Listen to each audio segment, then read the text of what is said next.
Loi immigration ou anti-immigration ou anti-africaine.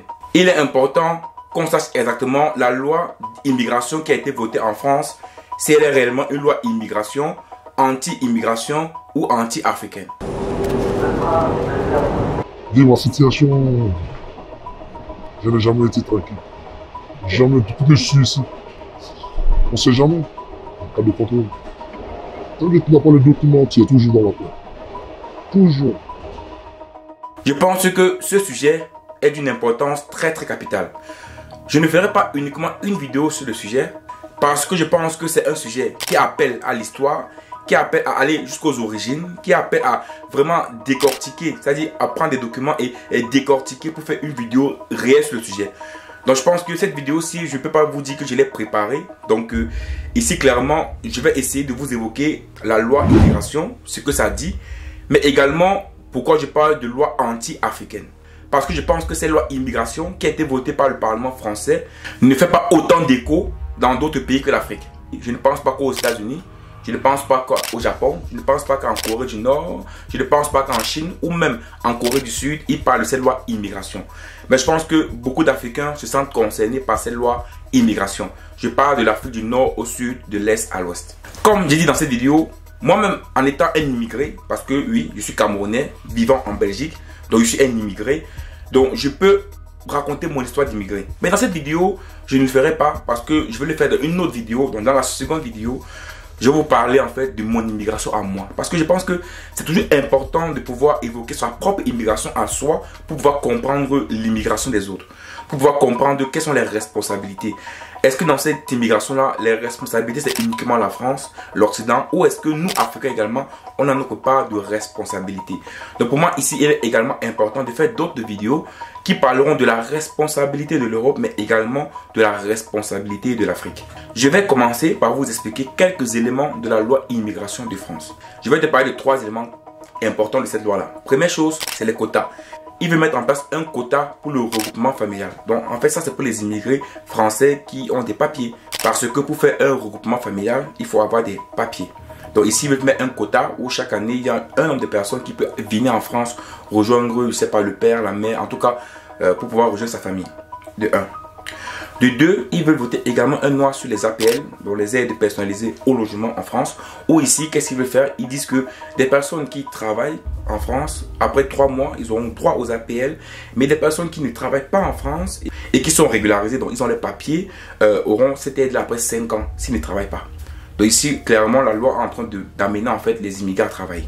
Et le troisième point également ici que je vais mentionner et qui est vraiment très important, je pense que c'est également important à mentionner ici, c'est la régularisation des personnes qui sont sur le territoire depuis au moins 3 ans et qui travaillent depuis au moins 12 mois. Donc les personnes en fait qui sont sur le territoire peuvent se régulariser eux-mêmes à la sous-préfecture. Donc avant à l'époque, ils devaient passer obligatoirement par leur employeur, donc par ceux qui les emploient, qui devaient faire la procédure à leur place. Et on sait tous qu'il y a beaucoup d'employeurs en France qui recrutent des sans-papiers et qui ne veulent pas régulariser ces personnes-là parce qu'ils savent qu'ils ne pourront plus avoir les mêmes avantages. Par exemple, travailler le week-end, travailler le soir. Parce qu'avec les papiers, c'est sûr que tu as un droit syndical, tu peux plus te défendre. Quand tu es sans papier, non seulement tu ne pars pas en vacances, tu peux travailler plus. Au lieu de 7 heures, tu peux travailler jusqu'à 10 heures par jour. Hein. Pour eux, c'est les avantages. Donc ici, avant à l'époque, ils étaient obligés de passer par l'employeur. Mais aujourd'hui, avec cette loi, en fait, les personnes qui travaillent en France, qui sont sans papier, qui sont dans des métiers en tension, parce qu'il faut le clarifier ici, des métiers en tension, dont l'ouvrier, les cuisiniers, les plongeurs, peuvent eux-mêmes lancer la procédure de régularisation. Ça, c'est très bien. Ça, c'est très bien. Donc, voilà les 3 éléments qui me semblent importants à les mentionner ici. Mais pour moi, dans cette vidéo, je vais vous expliquer pourquoi moi je parle de loi anti-africaine et non une loi immigration. Parce qu'il faut le dire clairement les choses. Hein. Nous qui sommes en Europe, moi en Belgique particulièrement, une personne qui a des papiers, un peu comme moi j'ai mes papiers en Belgique, et une personne qui n'a pas de papiers en Belgique, c'est 2 personnes totalement différentes. Qu'est-ce que c'est un immigré? On dit tout simplement qu'un immigré, très facile, c'est une personne qui vit hors de son pays. Voilà, je suis Camerounais.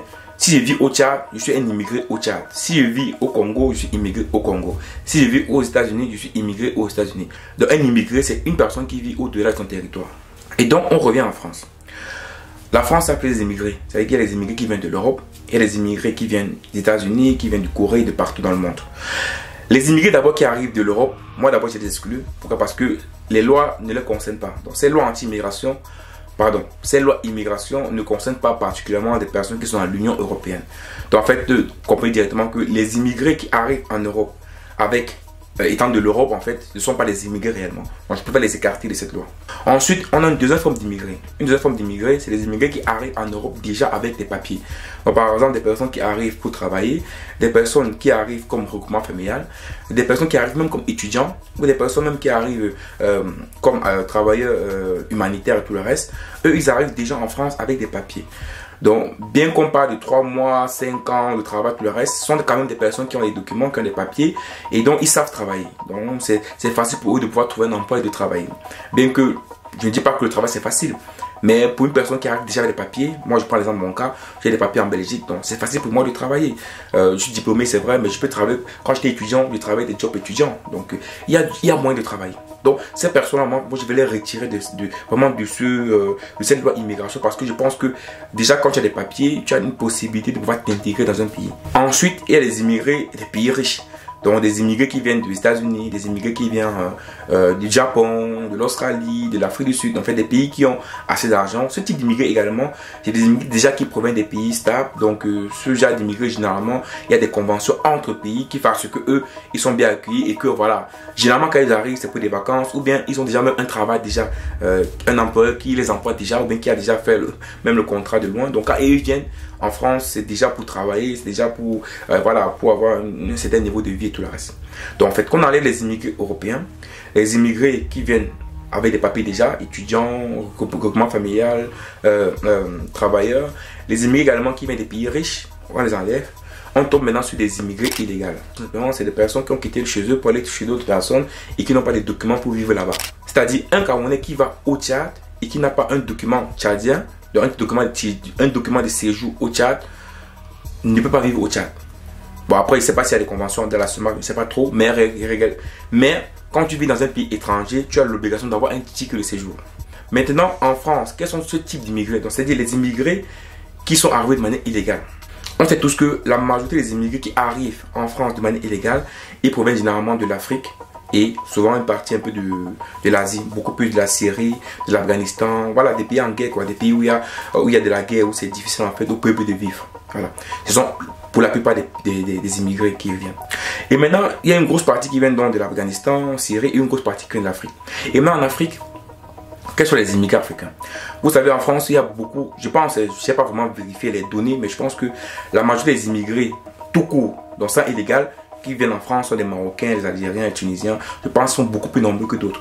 Mais pour moi, quand on parle en matière d'immigrés illégaux en France, j'ai pas vu de documents dessus, mais je parle par rapport aux images qu'on voit tous les jours à la télé, et même sur YouTube partout, sauf si vraiment on est fou, sauf si les images qu'on voit ne se reflètent pas sur les documents officiels. Je pense qu'au niveau des immigrés illégaux qui arrivent en France, sont majoritairement des immigrés de l'Afrique noire.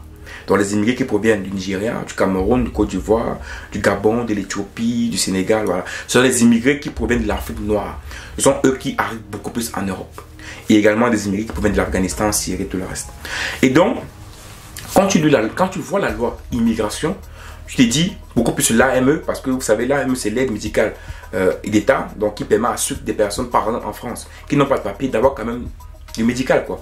Et vous savez qu'ils ont décidé de transformer ça, de changer ça. Bon, c'est pas encore établi, mais ils veulent passer de l'AME à l'AMU, comme voulait le RN, dans le Front National, le Rassemblement National, où ils appellent ça aide médicale d'urgence. Donc des personnes, par exemple, sans papier, qui arrivent en France, s'il faut les aider, c'est en cas d'urgence. Donc par exemple, une personne qui arrive en France, qui a de la grippe, ou bien c'est pas de la toux, si c'est pas urgent, en fait, il n'a pas de droit aux aides. Ce qui d'abord ne respecte même pas les droits universels, qui parlent, tout le monde a droit à la santé, tout le monde a droit à l'éducation. Donc en fait, c'est d'abord bizarre qu'ils acceptent ce type de loi. Mais bon, on part dessus.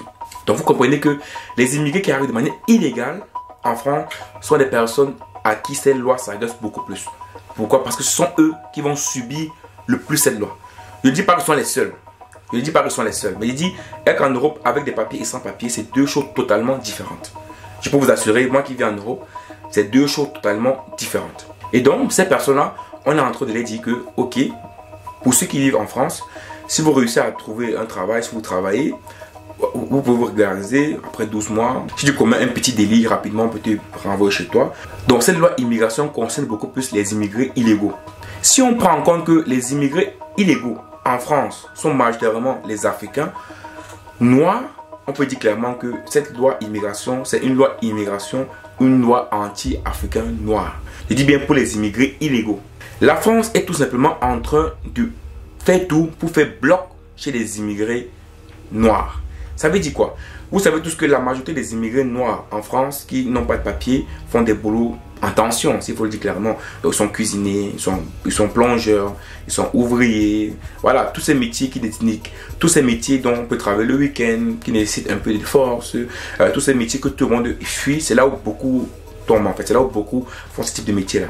Et donc, aujourd'hui, ils se rendent compte que ces types de personnes, ils ont besoin de ces personnes-là. Parce que les immigrés illégaux, c'est-à-dire les noirs africains qui arrivent en France, ont besoin de travailler et ils sont généralement embauchés par beaucoup d'employeurs en France qui les traitent d'abord très mal parce qu'ils n'ont pas de papier pour pouvoir faire des travaux que personne ne devait faire. Et donc, ce qu'ils sont en train de faire, c'est quoi? C'est que si tu es noir illégal, si tu es un noir, vis en France et que tu es illégal, tu as intérêt de faire un métier en tension. Et si tu fais un métier en tension, dans les métiers que personne ne veut faire, on les amène d'abord dans un type de métier. Tu fais ce type de métier, tu vas pouvoir avoir tes papiers. Mais dans le cas contraire où tu ne fais pas ce type de métier et que tu décides de peut-être attendre les aides, tu n'auras rien. Et aussi, il précise que toutes ces personnes-là qui sont illégales aussi auront une amende. Parce que j'ai oublié de mentionner ça. Tous les immigrés illégaux en France auront une amende en France. Donc une amende de près de 3 600 €. D'ailleurs, je ne comprends pas comment une personne qui est immigrée, illégale en France, peut avoir une amende de 3 600 €. Je ne sais pas d'ailleurs d'où il va prendre l'argent pour le payer. Ou bien ils imaginent bien que ces personnes-là, par exemple, vont travailler et puis après, quand ils auront le papier de payer ça, je ne sais pas trop. Ils sont en train de faire tout et tout pour que les Africains restent chez eux. Ou bien ils sont en train de faire tout et tout pour que des personnes africaines qui vivent en France vivent beaucoup plus dans la misère. Donc, ceux qui ont d'abord des papiers vivent dans la misère. Ceux qui n'ont pas de papiers vivent encore plus dans la misère. Et tout simplement parce qu'ils veulent les enlever, ils veulent qu'ils quittent la France. C'est ça le but en fait. Le but c'est l'immigration, c'est de durcir les choses pour que en fait toutes ces personnes immigrées en France quittent la France. Pour ne pas être très long dans cette vidéo, je ne veux pas être très long parce que je vous ai dit à l'entrée de cette vidéo que je n'ai pas fait des recherches profondes. Et ce sujet mérite des recherches profondes. Mais je suis d'une chose. C'est aujourd'hui, moi, je me retrouve en train de parler de l'immigration en France et d'autres youtubeurs africains parlent de l'immigration en France. Et je ne suis pas sûr que les youtubeurs américains ou bien japonais parlent de l'immigration en France. Ça signifie tout simplement que cette immigration nous concerne nous. Et ça nous touche nous personnellement et nous particulièrement parce qu'on sait qu'on a une histoire avec la France. Donc je pense qu'il est important pour nous Africains de savoir exactement ce qu'on veut. Il est important pour nous Africains de mettre en place des structures en Afrique ou même des structures en Europe des Africains qui vont permettre réellement de lancer le développement économique de nos pays. Je vous dis, dans les vidéos qui vont suivre, je vais vous parler de l'immigration de Arthur, de mon immigration à moi. Il est important que je vous parle de mon immigration personnelle. Donc je vous parle de mon immigration personnelle. Également, je vais vous parler une vidéo sur l'immigration, sur l'histoire de l'immigration. Une vidéo également sur l'immigration, sur la responsabilité de l'Europe, particulièrement de la France, mais également de la responsabilité de l'Afrique. Parce que dans tout ça, nous également, on a notre part de responsabilité. Donc, soyez connectés, suivez les vidéos. Ces vidéos sortiront dans les prochains jours et je peux vous assurer que l'Afrique aujourd'hui, si on ne comprend pas que on doit changer les choses réellement, on ne doit pas arriver. Les Africains oublient souvent une chose. Leur voix, leur vote, c'est leur avenir. N'oubliez jamais ça les amis. Il ne faut jamais oublier ça. Ciao.